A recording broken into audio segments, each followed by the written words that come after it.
esos sectores políticos que hegemonizan la transición española y que no quieren que se les hable de lo que ha pasado en España desde el punto de vista de crímenes masivos, ni de la impunidad. No quieren que se mencione. Y se mantiene el efecto de la dictadura de los crímenes había penetrado hasta la médula de todos los españoles. Y yo viví los años 60, los años 70, era muy joven entonces, pero la generación inmediatamente anterior a la mía, que había vivido la dictadura, todavía llevaba el miedo en el cuerpo de lo que era la represión.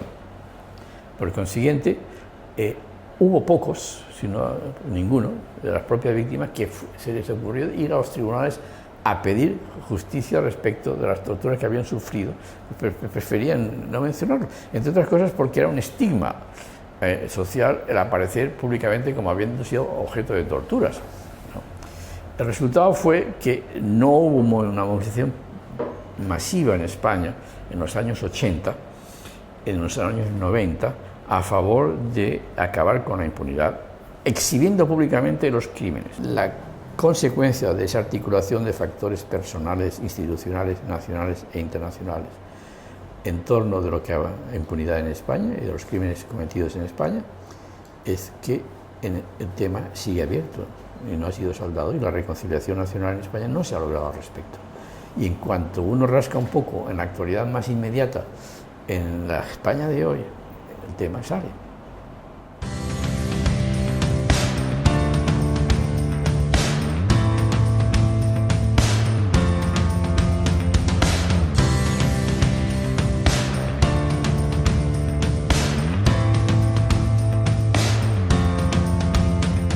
Esa ley de amnistía es de octubre del 77, después que España ha ratificado el Pacto Internacional de Derechos Civiles y Políticos, en el cual se establece que los crímenes llamados de Nuremberg, ¿no?, de la doctrina de Nuremberg, de los principios de Nuremberg, de lesa humanidad, son imprescriptibles. Por consiguiente, una norma interna, de acuerdo con los derechos, con el Código Civil español y con la Constitución española vigente, no digamos ya las normas internacionales, como es esa ley de amnistía del año de octubre del 90 y de octubre de 2007, no puede sobreponerse a las normas internacionales. Esa labor, que es una labor propia de los magistrados, el aplicar la norma respetando la jerarquía normativa, no la han llevado a cabo. Y los sectores políticos que han administrado la transición política española tampoco han exigido que se llevara a cabo esa aplicación jerarquizada de las normas internacionales para impedir la impunidad. La pregunta es ¿por qué?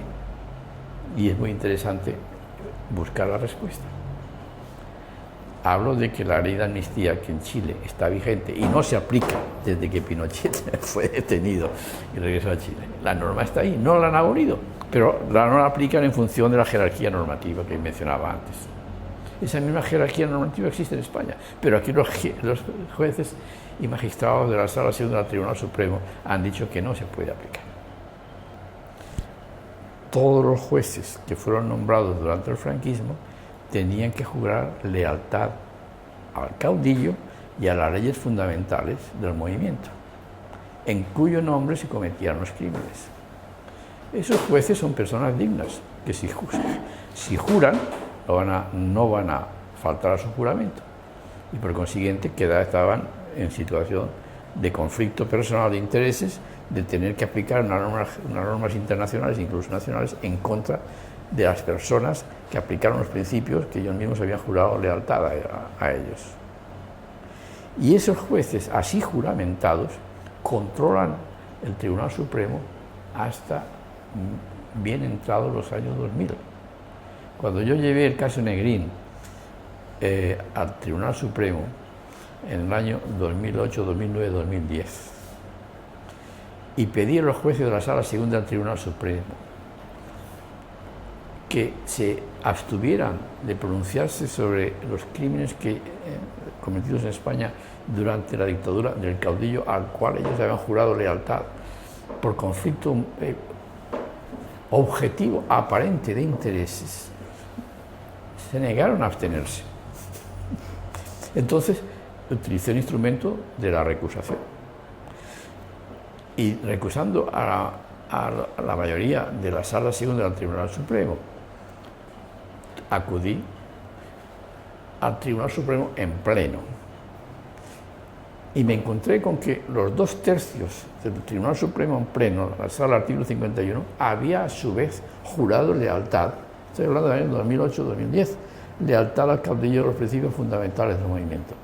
Les pedí que se abstuvieran y formular subsidiariamente recusación. Ni ellos mismos tramitaron la recusación, no se negaron a tramitar la recusación, no aplicaron la ley que dispone que cuando un magistrado está recusado, tiene que ser otro magistrado no recusado quien se pronuncie sobre la recusación. Norma positiva, no la quisieron aplicar, no la aplicaron.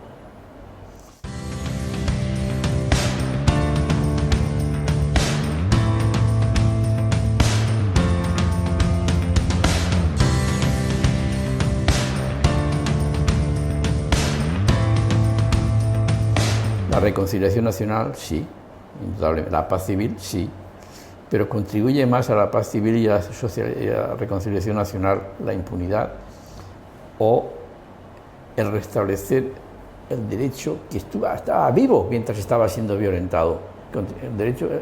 Los códigos penales continuaban prohibiendo y sancionando el homicidio y el asesinato o la violación, y sin embargo el derecho estaba suspendido. Entonces, cuando termina el régimen de excepción, el derecho se restablece. Pero los crímenes se han cometido ya, por consiguiente la función punitiva es posible, sobre todo si son crímenes de una envergadura tal que no admiten la prescripción. Yo creo que mirando los hechos concretos, la respuesta me parece clara. ¿En qué ejemplos estoy pensando en este momento? Brasil y Chile, por ejemplo. En los dos países hubo dictadura. En Brasil entre el 64 y el 86-87, y en Chile entre el 73 y el 89-90, final de la Guerra Fría. Contexto internacional que es básico para entenderlo. En Chile, gracias a la cooperación y al ejemplo que dimos en otros distintos países, el esfuerzo interno por acabar con la impunidad pudo abrirse camino. Y los tribunales están actuando, como acabo de decir, sancionando a los responsables de los crímenes. Brasil. Allí no ha habido apertura de los tribunales para la sanción de los crímenes. El cambio político se hizo de manera tal que se mantuvo la impunidad. Y junto con mantenerse la impunidad, con la no investigación de los crímenes, con la no identificación de los autores, la consecuencia es que hace 3 o 4 años había un diputado en Brasil, en el Parlamento brasileño, que reivindicaba la dictadura y los crímenes de la dictadura. Y se felicitaba de que la presidenta entonces de la República de Brasil, la señora Rousseff, hubiera sido torturada cuando fue detenida por el ejército, y lo decía como diputado, con la mayor normalidad, y hoy es el presidente de Brasil. Ahí se ve hasta qué punto el no haber cuestionado moralmente y políticamente los crímenes que se cometieron es interpretado como una legitimación de efectos retrospectivos en periodo democrático de las violaciones al derecho y a los derechos fundamentales en especial cometidos durante la etapa de la dictadura.